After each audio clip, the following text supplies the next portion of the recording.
इस संसार का वो अटल सत्य है जिससे ना कोई राजा बच पाया और ना कोई साधु जिसने जन्म लिया है। उसे एक ना एक दिन इस शरीर को छोड़कर जाना ही पड़ता है।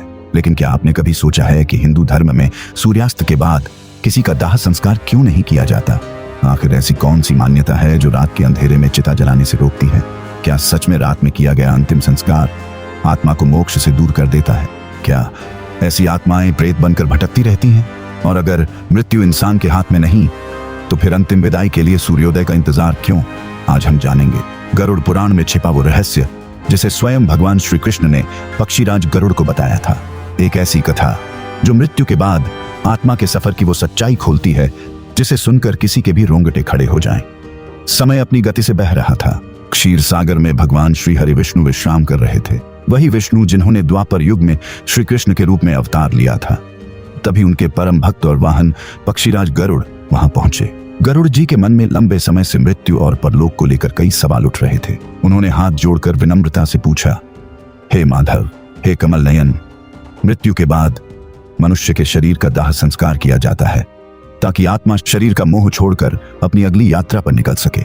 लेकिन मैंने पृथ्वी लोक पर देखा है कि यदि किसी की मृत्यु सूर्यास्त के बाद होती है तो उसके परिजन रात में अंतिम संस्कार नहीं करते। वे पूरी रात शव को घर में रखते हैं और सूर्योदय होने का इंतजार करते हैं। हे प्रभु, आखिर रात में चिता को अग्नि क्यों नहीं दी जाती? अंधकार में अंतिम संस्कार करने से आत्मा के साथ क्या होता है? गरुड़ की बात सुनकर श्री कृष्ण मुस्कुराए। उनकी आंखों में ऐसा ज्ञान था जिसमें पूरे ब्रह्मांड का रहस्य छिपा था। फिर उन्होंने धीमे स्वर में कहा, हे गरुड़, तुम्हारा यह प्रश्न केवल तुम्हारे लिए नहीं बल्कि पूरी मानव जाति के कल्याण के लिए है। क्योंकि मृत्यु शरीर का अंत जरूर है लेकिन आत्मा की यात्रा का नहीं। श्री कृष्ण ने आगे कहा, हे गरुड़, जब आत्मा शरीर को छोड़ती है तब उसकी अवस्था अत्यंत सूक्ष्म और भ्रमित होती है। उसे समझ ही नहीं आता कि वह अब मृत्यु लोक छोड़ चुकी है। ऐसे समय में सूर्य देव उसकी राह के सबसे बड़े मार्गदर्शक बनते हैं। सूर्य केवल प्रकाश नहीं बल्कि चेतना, ऊर्जा और दिव्य मार्ग के प्रतीक हैं। उनकी किरणें आत्मा को यमलोक और आगे की यात्रा का रास्ता दिखाती हैं। जब तक सूर्य आकाश में रहता है तब तक स्वर्ग के द्वार खुले रहते हैं। लेकिन जैसे ही सूर्य अस्त होता है अंधकार की शक्तियां सक्रिय होने लगती हैं। पाताल लोक की नकारात्मक ऊर्जा पृथ्वी पर अपना प्रभाव बढ़ाने लगती है।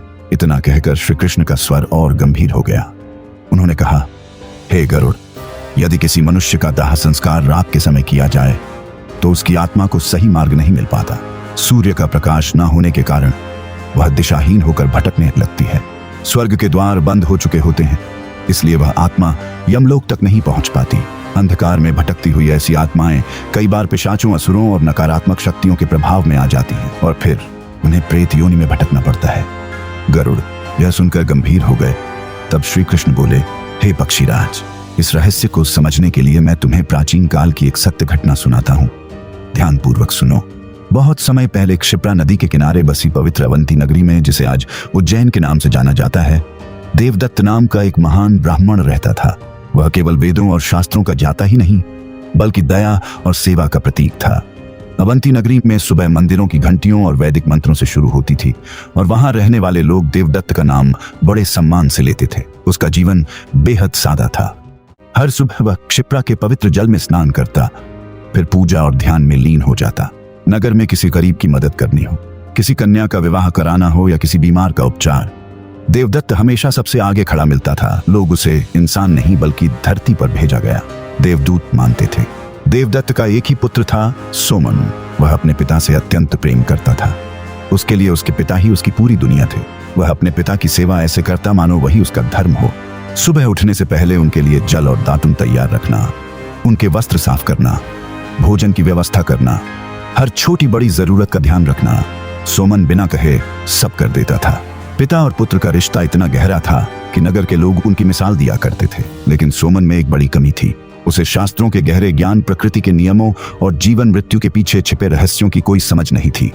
उसके लिए जीवन का मतलब बस इतना था कि इंसान खाए, कमाए और अपने परिवार के साथ खुश रहे। मृत्यु के बाद आत्मा के साथ क्या होता है, परलोक क्या है, मोक्ष क्या होता है, इन बातों पर उसने कभी ध्यान ही नहीं दिया। कई बार देवदत्त संध्या वंदन के बाद उसे अपने पास बैठाकर समझाते, बेटा, यह संसार नश्वर है, यह शरीर मिट्टी से बना है और एक दिन मिट्टी में ही मिल जाएगा। लेकिन सोमन हर बार मुस्कुराकर बात टाल देता। वह कहता, पिताजी, आप ही मेरी दुनिया है, मुझे इन गहरी बातों से क्या लेना देना। समय अपनी गति से आगे बढ़ता रहा, ऋतुएं बदलती रहीं। धीरे धीरे देवदत्त का शरीर बूढ़ा होने लगा। उनकी हड्डियां कमजोर पड़ चुकी थीं, चेहरे पर झुर्रियां गहरी हो गई थीं और अब अपने तपोबल से उन्हें भी यह आभास होने लगा था कि इस संसार में उनका समय पूरा होने वाला है। फिर एक दिन अचानक देवदत्त की तबीयत बहुत बिगड़ गई। जो व्यक्ति कभी थकना नहीं जानता था, वह आज चारपाई से उठ भी नहीं पा रहा था। तेज बुखार से उनका शरीर जलने लगा। यह देखकर सोमन के पैरों तले जमीन खिसक गई। उसकी आंखों के सामने अंधेरा छा गया।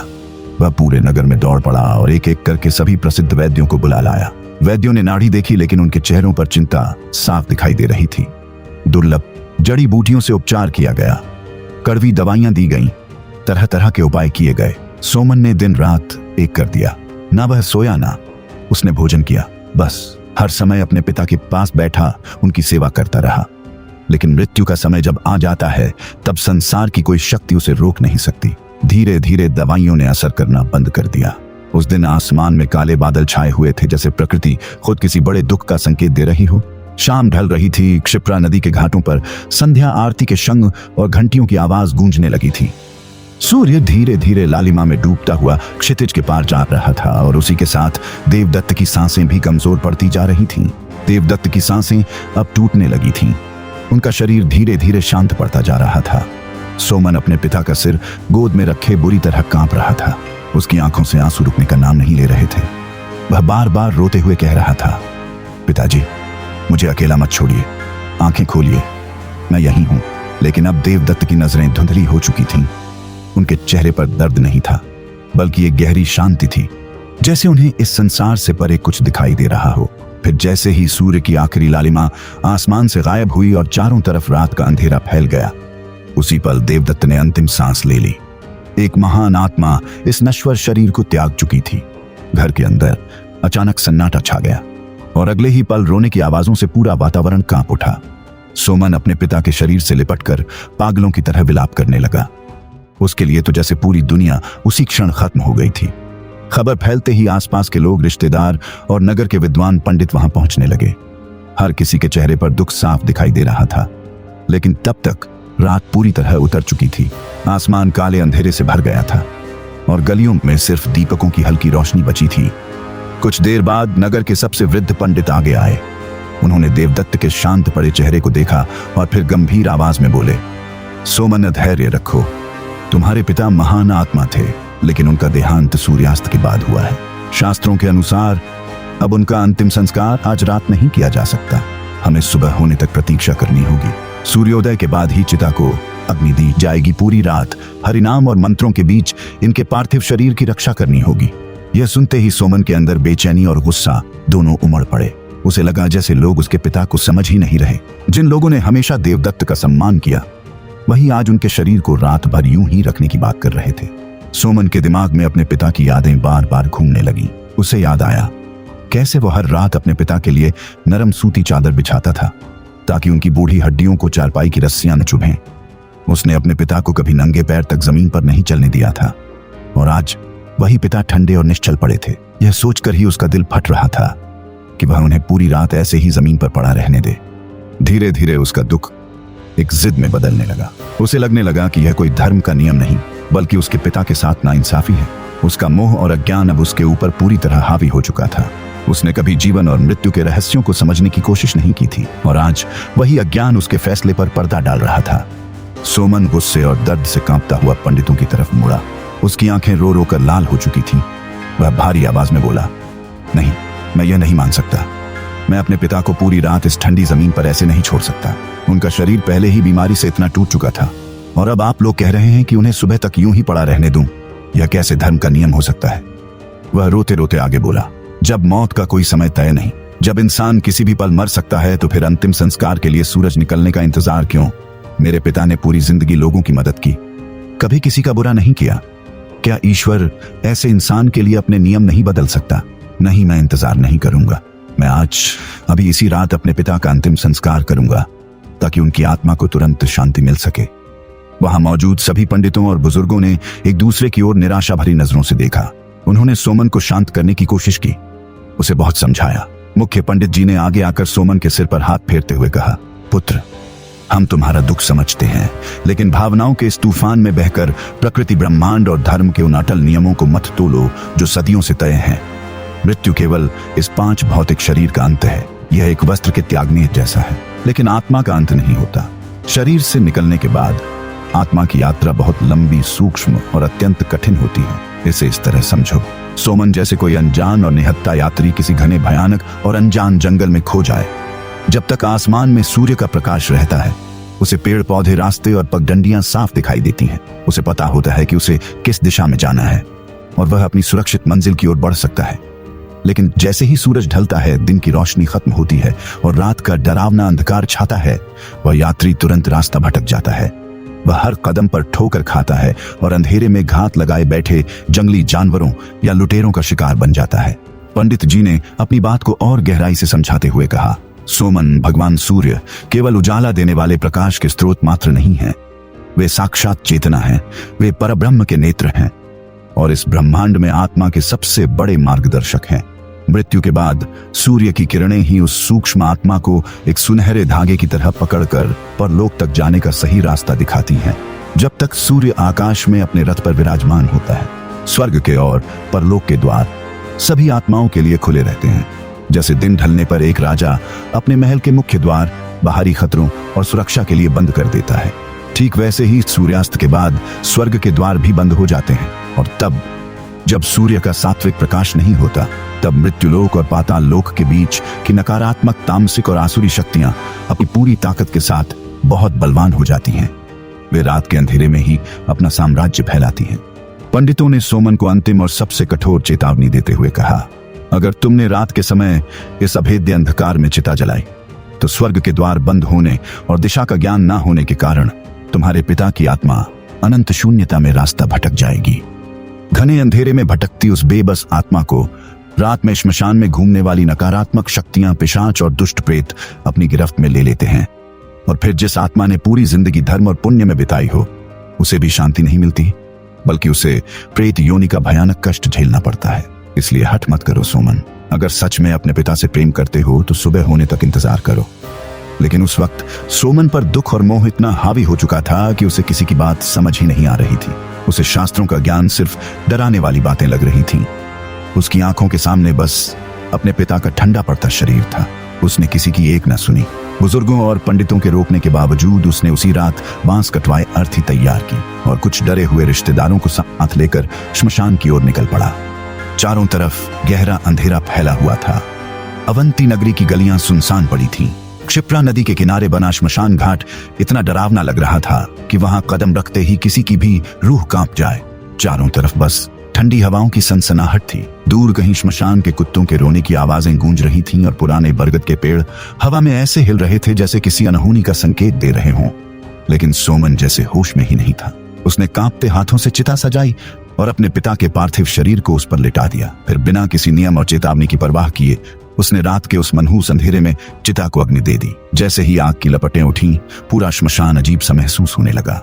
चिता की आग सीधी ऊपर उठने के बजाय हवा में टेढ़ी मेढ़ी लहराने लगी। ऐसा लग रहा था मानो वहां कोई अदृश्य शक्ति जाग चुकी हो। उधर देवदत्त की आत्मा शरीर से मुक्त तो हो गई, लेकिन वो ऊपर प्रकाश की ओर नहीं बढ़ पाई, क्योंकि ना तो सूर्य का मार्गदर्शन था और ना ही स्वर्ग के द्वार खुले थे।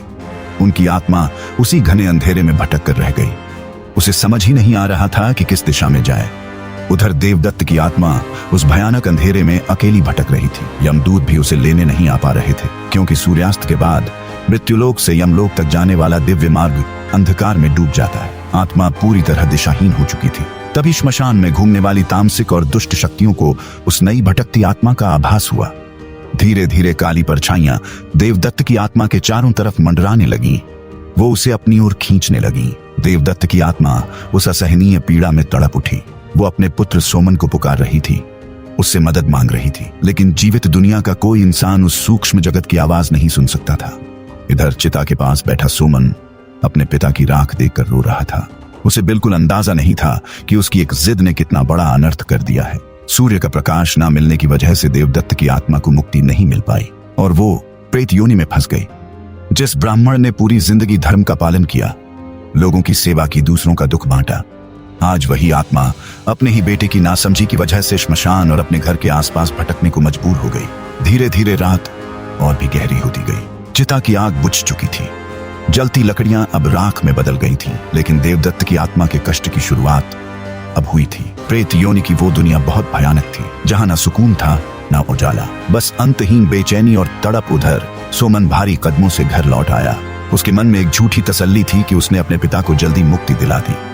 उसे लग रहा था कि उसने सही किया है, लेकिन सच तो यह था कि उसकी उसी हठ और अज्ञानता ने उसके पिता की आत्मा को भटकने के लिए मजबूर कर दिया था। कुछ दिन गुजर गए, लेकिन देवदत्त के घर का माहौल अब पहले जैसा नहीं रहा।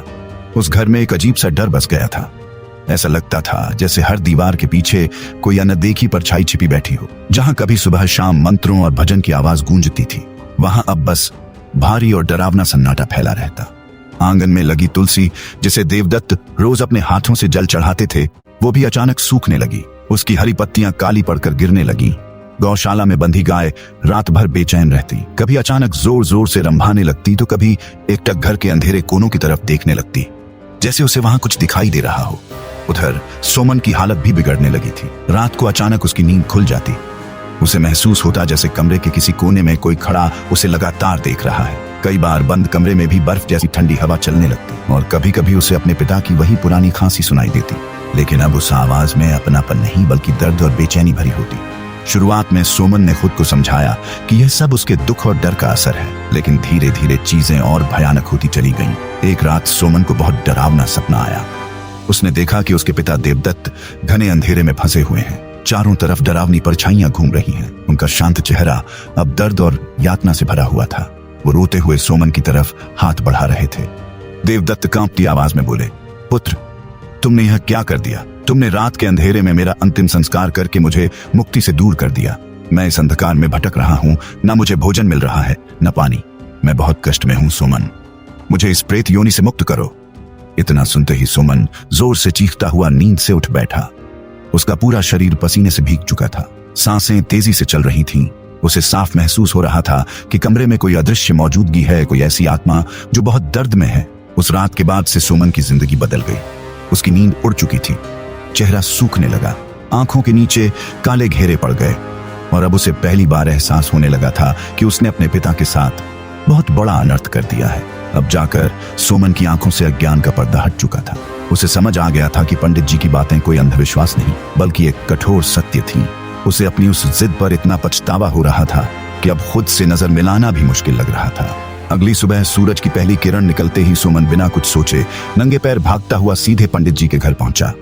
वहां पहुंचते ही वो उनके चरणों में गिर पड़ा और फूट फूट कर रोने लगा। कांपती आवाज में वो बोला, मुझे माफ कर दीजिए पंडित जी, मैं मूर्ख था। मैंने आपके ज्ञान का अपमान किया। मैंने आपकी चेतावनी नहीं मानी और अपनी जिद में आकर रात में ही अपने पिता का अंतिम संस्कार कर दिया।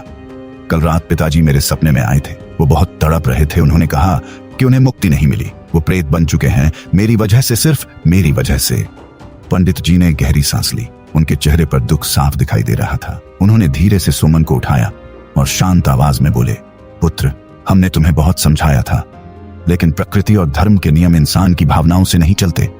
सूर्य आत्मा का मार्गदर्शक है और रात का समय नकारात्मक शक्तियों का होता है।